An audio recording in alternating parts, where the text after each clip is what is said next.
إن المسلمين والمسلمات والمؤمنين والمؤمنات والقانتين والقانتات والصادقين والصادقات والصابرين والصابرات والخاشعين والخاشعات والمتصدقين والمتصدقات.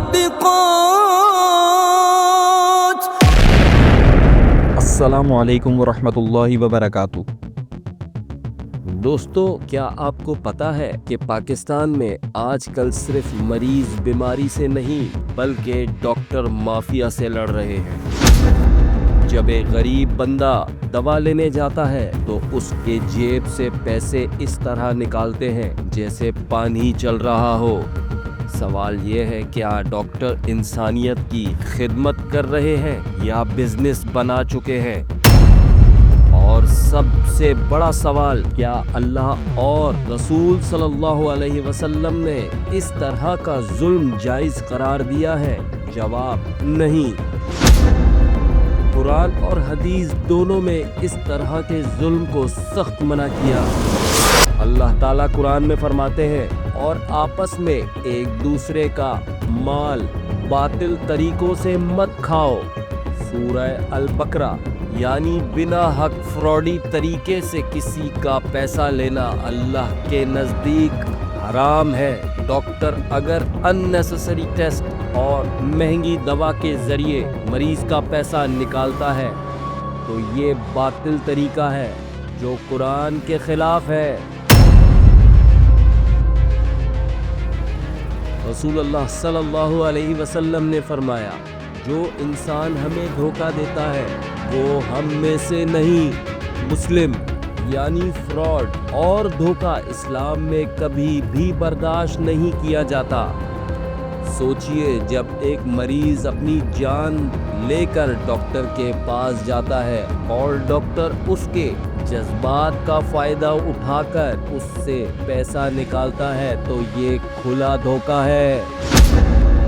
سوچئے، ایک ماں اپنے بچے کو بخار کی وجہ سے ہاسپٹل لے کر جاتی ہے، ڈاکٹر نے فوراً 6-7 ٹیسٹ لکھ دیے، blood test, X ray test, ultrasound اور ایک مہنگا سی ٹی اسکین۔ ماں پریشان، بچہ بیمار، اور ڈاکٹر کی بات کو کیوں چیلنج کرے؟ ٹیسٹ کروائے جاتے ہیں، بل 25,000 روپے تک پہنچ جاتا ہے۔ 2 دن بعد جب سیکنڈ اوپینین لیا تو معلوم ہوا کہ صرف ایک سمپل بلڈ ٹیسٹ کافی تھا، باقی ٹیسٹ اننیسیسری تھے۔ دوستو، یہ صرف پیسہ لوٹنا نہیں، یہ ظلم ہے، اور نبی پاک صلی اللہ علیہ وسلم نے فرمایا، ظلم سے بچو کیونکہ ظالم قیامت کے دن اندھیروں میں ہوگا۔ دوستو، آپ کو پوائنٹ بائی پوائنٹ بتاتا ہوں کہ ڈاکٹر مافیا کس طرح لوٹتا ہے۔ جہاں ایک ٹیسٹ کافی ہو وہاں 6 لکھ دیے جاتے ہیں، بل میں وہ چیزیں ایڈ کرنا جو ہوئی ہی نہیں، لیبز اور فارمیسی سے کمیشن لینا، چیپ جنرک کی بجائے مہنگے برانڈ لکھنا، چھوٹی سی پرابلم کو آئی سی یو کیس بنا دینا، پیشنٹ ٹھیک ہونے کے باوجود روک لینا۔ اور یاد رکھیں، قرآن کہتا ہے، جو لوگوں کا مال ناحق کھاتے ہیں آگ اپنے پیٹ میں بڑھاتے ہیں۔ سورہ النساء۔ یہ مافیا پیشنٹ کے ایموشن سے کھیلتا ہے۔ جب بندہ اپنے پیارے کی جان کے لیے روتا ہے تو اس وقت وہ سب کچھ مان لیتے ہیں۔ اسلام میں اس کا جواب بھی ہے۔ رسول اللہ صلی اللہ علیہ وسلم نے فرمایا، رحم کرنے والوں پر اللہ بھی رحم کرتا ہے۔ تم زمین والوں پر رحم کرو، تم پر آسمان والا رحم کرے گا۔ ترمذی۔ لیکن دنیا کی بات ہے کہ جہاں رحم کرنا چاہیے وہاں ظلم کیا جاتا ہے۔ اب آپ کو 10 طریقے بتاتا ہوں جس سے آپ اپنے آپ کو بچا سکتے ہیں، اور ان میں اسلامک نکتے بھی شامل ہیں۔ ہم ہمیشہ سچائی اور ٹرانسپیرنسی کا ڈیمانڈ کریں۔ قرآن کا حکم ہے سرجری یا بڑی ٹریٹمنٹ سے پہلے سیکنڈ اوپینین لازمی لے۔ ہر ٹیسٹ کی وجہ پوچھے۔ اسلام میں سوال کرنا علم کا دروازہ ہے۔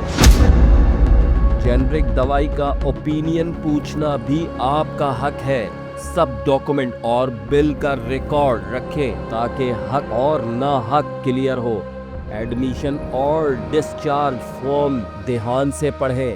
زیادہ پاسبل ہو تو پبلک یا ٹیچنگ ہاسپٹل پریفر کریں۔ میل پریکٹس کو PMC اور کنزیومر کورٹ میں رپورٹ کریں۔ ظلم کو چھپانا بھی گناہ ہے۔ ہر کریٹیکل ڈیسیجن پہ ایک ریلیٹیو ساتھ رکھیں۔ اپنے دوستوں اور گھر والوں کو ایجوکیشن کریں۔ اسلام میں نصیحت کرنا فرض ہے۔ دوستو، ڈاکٹر اصل میں ایک شفا کا ذریعہ ہوتا ہے جو اللہ کی رحمت بن کر آتا ہے، لیکن جب یہ پروفیشنل بزنس بن جائے تو ظلم بڑھ جاتا ہے۔ قرآن اور حدیث میں دونوں اس ظلم کی مذمت کرتے ہیں، اس لیے ہم سب کو اپنی اویئرنیس بڑھانی ہوگی اور ظلم کے خلاف کھڑے ہونا ہوگا۔ آپ نے اگر کبھی ایسا تجربہ کیا ہے تو کمنٹ سیکشن میں شیئر کریں، شاید آپ کی بات کسی اور کو بچا لے۔ ویڈیو پسند آئے تو لائک کریں، سبسکرائب کریں اور بیل آئیکن دبانا مت بھولیے گا۔ اللہ تعالی ہمیں ہر طرح سے ظلم سے محفوظ رکھے، آمین۔ اللہ حافظ۔